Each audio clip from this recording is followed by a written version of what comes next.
Good morning students, welcome back to the new session of learning with me Neha ma'am. In the previous video, we had discussed about the background, history as well as significance of management principle, of Henry Fayol. Okay, and in this video, we are going to discuss about the principle of management given by Henry Fayol. So let's start our discussion. First principle is division of work. मतलब आपको नाम से इस principal में आप लिख सकते हो. डिवीजन ऑफ वर्क मतलब वर्क को डिवाइड करना. फ्योल कहते हैं कि किसी भी ऑर्गेनाइजेशन में क्या होना चाहिए, एक वर्क को छोटे छोटे स्मॉल पार्ट्स में डिवाइड कर लेना चाहिए. Whole work is divided into small task. ठीक है. और instead of assigning the whole work to one person, मतलब ऐसा नहीं होना चाहिए कि सारे वर्क को हम एक ही पर्सन को दे दे, और तो ऐसा नहीं होना चाहिए ऑर्गेनाइजेशन में. बल्कि क्या होना चाहिए, उस छोटे छोटे वर्क को छोटे छोटे पार्ट में डिवाइड करना चाहिए और ईच पार्ट को एक एक पर्सन को हैंडल करने के लिए दे देना चाहिए. और वो भी कैसे देना चाहिए, according to capability, qualification and experience के हिसाब से देना चाहिए. इससे क्या होगा, वो बंदा एक ही वर्क बार बार करेगा तो उसमें परफेक्शन एंड स्पेशलाइजेशन आ जाएगा. जैसे मैंने यहाँ पे एग्जांपल लिखा है बैंक का. आप बैंक में जाते हो तो आप देखोगे एक आपका सिर्फ पासबुक एंट्री करती हैं और एक जो वहाँ पे बैठे होते हैं क्लाइंट, जो भी बैंक के आपके कर्मचारी, एक आपको क्या करता है, आपको पेमेंट करती हैं, एक आपसे पेमेंट रिसीव करते हैं, एक आपको बैंकिंग का इंफॉर्मेशन देते हैं. Okay, so work is divided into small parts and each one is given work according to the capability, qualification and experience. अब इसका पॉजिटिव इम्पैक्ट क्या आएगा ऑर्गेनाइजेशन में. आपको स्पेशलाइजेशन का जो अभी तो क्या है, स्पेशलाइजेशन का जमाना है. आपको हर चीज में क्या चाहिए, स्पेशलाइजेशन चाहिए, फिनिशिंग चाहिए. ठीक है. तो स्पेशलाइजेशन का जो वैल्यू है वो मिलता है, आपको स्पेशलाइजेशन मिलता है वर्क में. दूसरा क्या है, इम्प्रूव्स एफिशिएंसी. एफिशिएंसी का मतलब क्या है, कम टाइम में कम कॉस्ट में आपको अच्छी क्वालिटी का वर्क भी मिल जाता है. ओके. और इसका नेगेटिव, अगर आप ये प्रिंसिपल नहीं फॉलो करते, इसको वायलेट करते हैं, तो किसका क्या इम्फेक्ट होगा कि आपको एफिशिएंसी नहीं मिलेगी, कोई भी स्पेशलाइजेशन नहीं मिलेगी, और chances of duplication of work, मतलब एक ही वर्क को आपको बार बार करना पड़ेगा. Okay. Second principle is authority and responsibility. ये देखिए, आप यहाँ पे मैंने क्या बनाया है, सुपीरियर है और ये सबऑर्डिनेट है. ठीक है. सुपीरियर क्या देता है सबऑर्डिनेट को, अथॉरिटी एंड रिस्पॉन्सिबिलिटी, और बदले में उससे क्या लेता है, अकाउंटेबिलिटी. अब हम लोग इस टर्म को अच्छे से समझेंगे. Authority means power to take decision. Authority का मतलब होता है कि आप एक सबऑर्डिनेट को कोई पावर दे रहे हैं कि ताकि वो कोई भी डिसीजंस खुद से ले सकता है related to the work. And responsibility means आप एक वर्क उसको असाइन कर रहे हैं जिसको उसको कंप्लीट करके आपको टाइम पे उसको वापस करना है. तो responsibility means obligation to complete the job in time. Okay. And accountability का मतलब होता है कि आप उससे पूछ रहे हैं कि आपने क्या काम किया है, क्या नहीं किया है. Okay. He is accountable to at last में ये क्या करेगा, ये आपको रिपोर्ट करेगा कि आपने अपने काम को दिखाएगा, और अगर उसका काम सही से नहीं हुआ तो आप क्या करोगे, उससे क्वेश्चन पूछ सकते हो कि आपने क्यों नहीं किया. ठीक है. This is accountability. अब यहाँ पे मैंने लिखा है बैलेंस, मतलब ये दोनों में अकाउंटेबिलिटी या रिस्पॉन्सिबिलिटी, अथॉरिटी और रिस्पॉन्सिबिलिटी में बैलेंस होना चाहिए. अगर आप ज़्यादा अथॉरिटी दे दोगे तो उसका क्या हो जाएगा, मिसयूज हो जाएगा. इसका पॉजिटिव इफेक्ट ये है कि अगर दोनों में बैलेंस रहेगा तो कोई भी अथॉरिटी का मिसयूज नहीं हो सकता है. और दूसरा है helps in meeting responsibility on time without any delay. जैसे देखिए, आपने किसी को एक वर्क कंप्लीट करने के लिए दे दिया है तो वो क्या करेगा, उसके ऊपर वो अकाउंटेबिलिटी होता है, मतलब एक जवाबदेही होता है कि उसको टाइम से आपको वर्क दिखाना है. तो वो क्या करेगा, आप अपना वर्क को टाइम से कंप्लीट करके आपको विदाउट एनी डिले वो वर्क को हैंड ओवर कर देगा. Okay. Third principal is discipline. Okay. Discipline का मतलब होता है कि एक ऑर्गेनाइजेशन में जो भी आपका सबऑर्डिनेट्स है उनका बिहेवियर कैसा है, वो रिस्पेक्ट शो करते हैं कि नहीं, वो अपने वर्क के प्रति ओबेडिएंट है कि नहीं, और इसके बाद ही वो जो कोड ऑफ कंडक्ट मतलब होता है रूल्स एंड रेगुलेशंस और जो भी ऑर्गेनाइजेशंस के कोड ऑफ कंडक्ट है उसको फॉलो कर रहे हैं कि नहीं प्रॉपरली।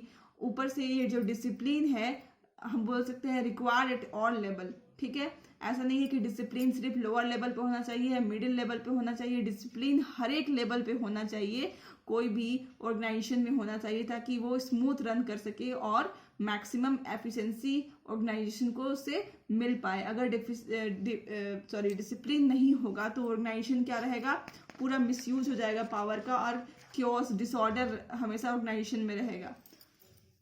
अभी देखिए discipline is divided into two parts, that is self employed and command discipline. Self employed मतलब कि वो खुद से डिसिप्लिन्ड है, आप उसके ऊपर कोई भी ऑर्डर्स नहीं या फिर इशू या तो कुछ भी नहीं लगा रहे हैं, फिर भी वो डिसिप्लिन्ड वे में काम कर रहा है। As second is command discipline. Command discipline मतलब सपोज आपको काम करने की मन नहीं है फिर भी आप काम कर रहे हो, दिस इज कमांड डिसिप्लिन। मतलब आप एक कमांड को फॉलो कर रहे हैं, आपका मन है या नहीं है इससे कोई मतलब नहीं है आपको, okay.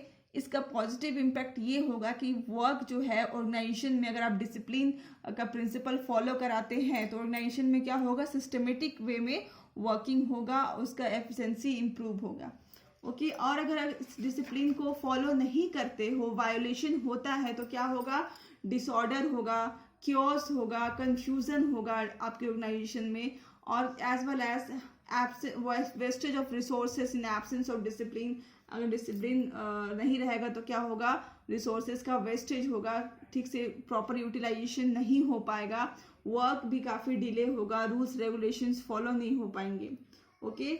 Let's move towards the fourth principle given by Henri Fayol, that is unity of command. Unity of command ये बोलता है कि आप एक बॉस होना चाहिए और एक प्लान होना चाहिए, ओके।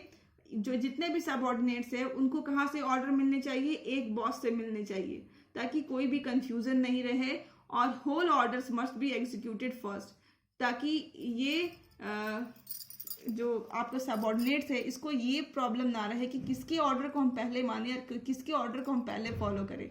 अगर एक ही टाइम पे दो लोग ऑर्डर करेंगे तो जो ऑर्गेनाइजेशन में जो सबऑर्डिनेट्स काम कर रहे हैं वो बिल्कुल कंफ्यूज हो जाएंगे कि हम किसकी ऑर्डर को पहले इम्प्लीमेंट करें और किसकी ऑर्डर को बाद में करें। उससे क्या हो जाएगा, झगड़ा होगा, डिस्प्यूट होगा, कंफ्यूजन रहेगा और वर्क में डिले होगी, okay.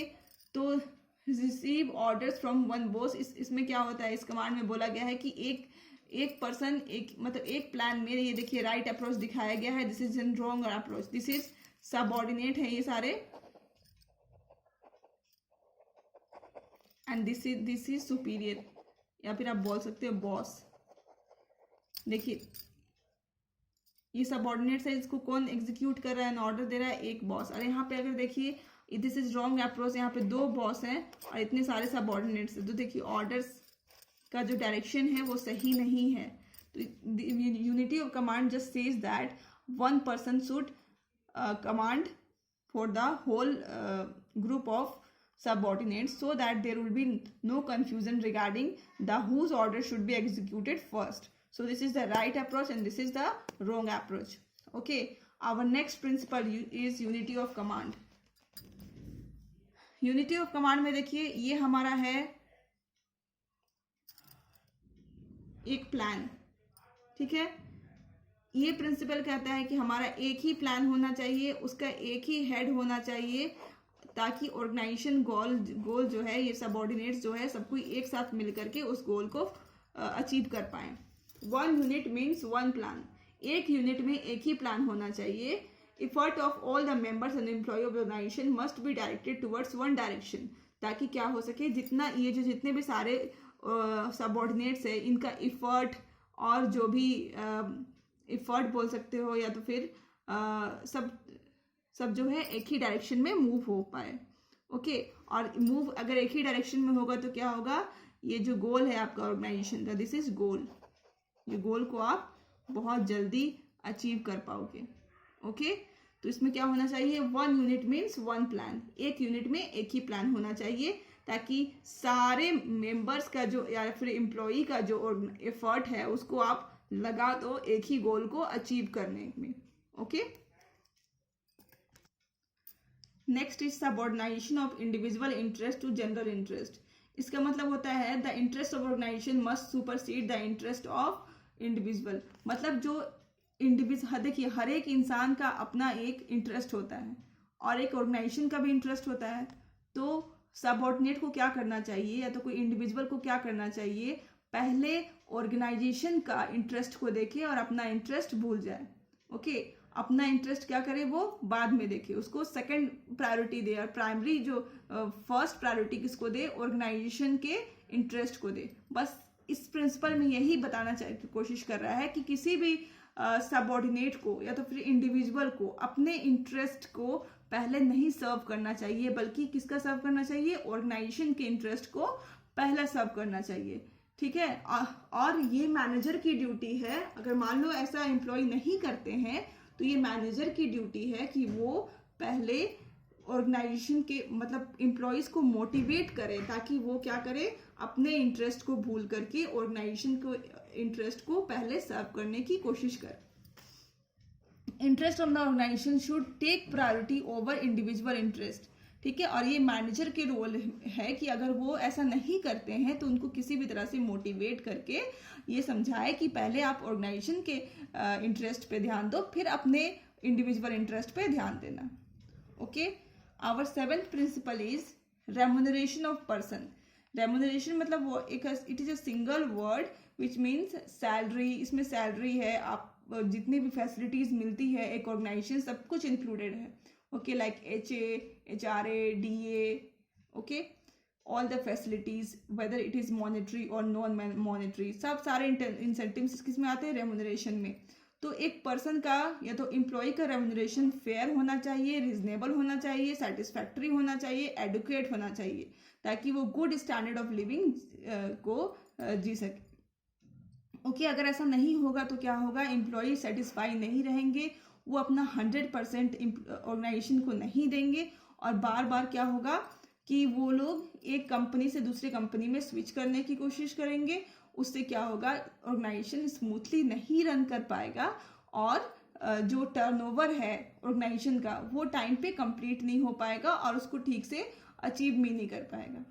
Okay, so I am ending this video. In the next video, we will discuss more 7 principles given by Henry Fayol. As you know, the Henry Fayol has given 14 principles. So I have discussed only 7 principles. In the next video, we will discuss more 7 principles. I'm not making this video too much long so that you can listen to me properly and you can study it after listening. So there is a time gap between it. Okay, thank you. Keep learning.